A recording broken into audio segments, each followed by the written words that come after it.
नमस्कार हजुरबा।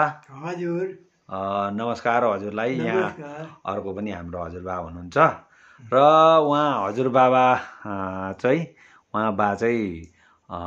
कति वर्ष पुग्नुभयो आज?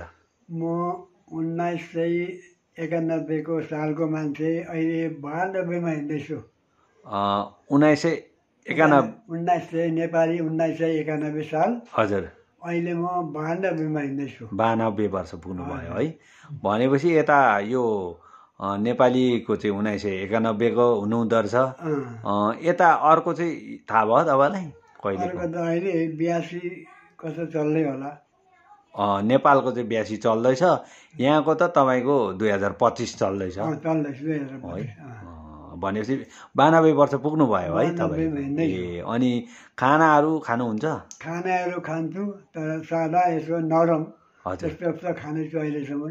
ए, नरम खानुहुन्छ। त्यो त तपाईँले पहिल्यैदेखि खानु भएन होला नि त है। त्यो भिजाउने कुराहरू नखानु भएर नै आज 92 वर्ष पुग्नु हुँदा पनि यसरी है मजाले हट्टाखट्टा मजाले। अहिले तपाईँ घर अलिकति यहाँदेखि नजिकै, तर तपाईँ हिँडडुल आफै गर्नुहुन्छ है? अहिले म एक्लै हिँड्दैछु। यहाँबाट रिनोक पनि म अहिले 3 किलोमिटर चाहिँ ओहोरदोहोर गर्दैछु। ए, हिँडेरै? हिँडेरै गर्दैछु। आम्मामामा, त्यस्तो हुन्छ है। तपाईँले यो हिँडुल गर्दा यताउति गर्दा नै धेरै एउटा ताकत मिल्छ नि त भित्रीदेखि।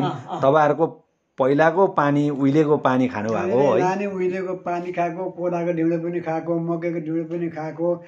पहिलाको अन्न हामीहरूको पहिला आफैले कमाइ गरेर खाएको अन्न हो हामीले। हजुर हजुर। अब सब्जीहरू बजारमा लिन जाने जस्तो थिएन। आफै कमाइ गरे आफै खाए पुग्छै छु। ए, केमिकल लाउनु पर्दैन पहिला। ए, हजुर यस्तो हुँदैन हजुर। अहिले युगमा। ए, अनि तपाईँले यो 92 वर्ष पुग्नुभयो है। 92 वर्षसम्म कस्तो कस्तो अनुभवहरू गर्नुभयो? तपाईँले बिहे कति सालमा गर्नुभएको? पहिला त म 8, 9, 12 वर्षमा चाहिँ अर्काकोमा पनि थिएँ। नोकरी पनि गरेँ, घाँस काटेँ, के गरेँ अनि दुःख गरेर अनि त्यहाँदेखि हाती भएर चाहिँ म भागेर अलिक दिन पढ्न गएँ। हजुर, कता कता गएर पढ्न गएर अलिकति विद्या हासिल गरेँ। हजुर, विद्या सिकेँ, के गरेँ भने पढेँ भनेर आएँ। अनि के अरे म 17, 18 वर्षको पुग्दा नपुग्दा बिहे गर्ने टाइम मेरो भएछ। कोही बिहे गर्ने छोरीका बाबुहरू खोज्दै खोज्दै आउँदा मलाई छोरी दिने कुरा गरे र म ठिक 18 वर्षको हुँदाखेरि चाहिँ अनि मेरो बिहेको लगन पनि आएर बिहे पनि भयो भन्ने। हजुर हजुर। ए, भनेपछि तपाईँले 18 वर्षमै बिहे गर्नुभएको है? ए, अनि तपाईँले जीवन यसरी जिउँदाखेरि कस्तो कस्तो अनुभव गर्नुभयो अलिकति हामीलाई साझा गरिदिनुहोस् न। तपाईँले एउटा अब घरको बाउ भएर जिम्मेवारी भएर 18 वर्षमा बिहे गरेर छोरीहरू तपाईँकोबाट भयो है, त्यसरी जन्म भयो। त्यहाँबाट तपाईँले चाहिँ कति वर्षदेखि चाहिँ अब चाहिँ म बुढो भएछु भन्ने चाहिँ अनुभव गर्नुभयो? अब मलाई अनुभव बुढो भएँ भने त हुन त अझै पनि बुढो भयो भने मेरो मनले त भन्दैन। मनले त बुढो हुँदैन। म बुढो भएँ होला जस्तो मलाई अझै लागेको छैन होइन। हजुर हजुर। तर अब बुढो भएँ कसरी भन्दा अब मेरो आज भन्दै भोलि भन्दै दाँत पनि फुस्किँदै गयो। अहिले त एउटै दाँत छैन एउटा पनि। र पनि पूजापाठ गर्दैछु, कता कता नुहार पनि गरिदिन्छु, श्राद्ध पनि गरिदिन्छु, पाठ पूजा पनि गर्दैछु अहिलेसम्म। हजुर हजुर। आज पनि एउटा भोलिको सोध्दै थियो, त्यो पनि गरिदिएँ। ए, गर्नुहुँदैछ है? हजुर। यसो गाउँघरमा आएको नानीलाई भेट गर्दैछु।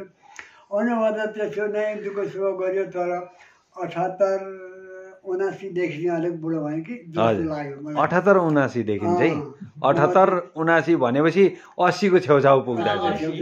ए, मतलब तपाईँहरू उहिलेको मान्छे अलिकति जिद्दीपना पनि हुन्छ नि त है, त्यसले गर्दा बुढो भएको अलिअलि अनुमान त्यहाँ भयो। नभए त्यति साह्रो थिएन र पनि अहिले पनि मनले हरेस खाँदिनँ। अनि के अरे अब छोराछोरी छन् मेरा। अनि 4 बहिनी छोरी, 1 छोरो, बुहारी छ घरमा। हजुर। नाति पनातिहरू छन् मेरा 9 जना त मेरा पनाति छन्। हजुर हजुर। पनातिनी पनि मेरा अहिले कलेज पढ्दैछन्। पनातिहरू नि है? कलेजमा छन्। हजुर हजुर। र पनि अहिले म हिँड्दैछु, खाँदैछु, डुल्दैछु। नानी राम्रै छ। अघिका पानीले हामीलाई होला राम्रै गरेको छौ। होइन, पहिला चाहिँ अलिकति यो वातावरण पनि शुद्ध थियो नि त, त्यसले गर्दा पनि। अब म बिडी सिगरेट चुरोटो के भन्ने कुरा मैले खाइन मासु मांस हामीसँग छैन। हजुर हजुर सबै हामी निराश।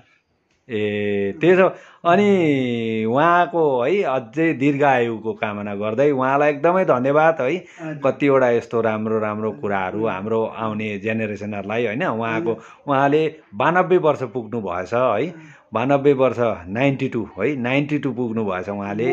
अनि चुडामणि अप्पर खामदुङबाट उहाँ चुडामणि न्यौपाने बा हुनुहुन्छ है। उहाँलाई एकदमै धन्यवाद। अनि यहाँ हाम्रो हजुरबा हुनुहुन्छ, उहाँले कति वर्ष पुग्नु भयो हजुरबा? म 80 पुग्दैछु। 80 पुग्नु भयो है। हेर्नुहोस् त 80 पुग्ने हजुरबा यहाँनिर 92, उहाँहरूमा 12 वर्षको फरक है। 12 वर्षको फरक रहेछ। अनि उहाँले अघि एउटा रमाइलो कुरा पनि भन्नु हुँदै थियो मसँग गफ गर्दाखेरि, मैले त्यतिकै यो एउटा भिडियो बनाएँ है। उहाँले के भन्नु हुँदै थियो भने यी मासतिर घर उहाँको चाहिँ दाजुको घर रहेछ है। उहाँ चाहिँ अब दौतारे एउटै साथीभाइ जस्तो रहेछ।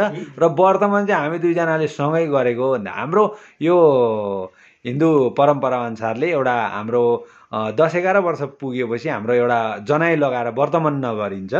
त्यो वर्तमान चाहिँ उहाँले सँगै गर्नुभएको अरे भन्ने कुराहरू उहाँले साझा गर्नुभयो। र एकदमै धन्यवाद उहाँहरूलाई है।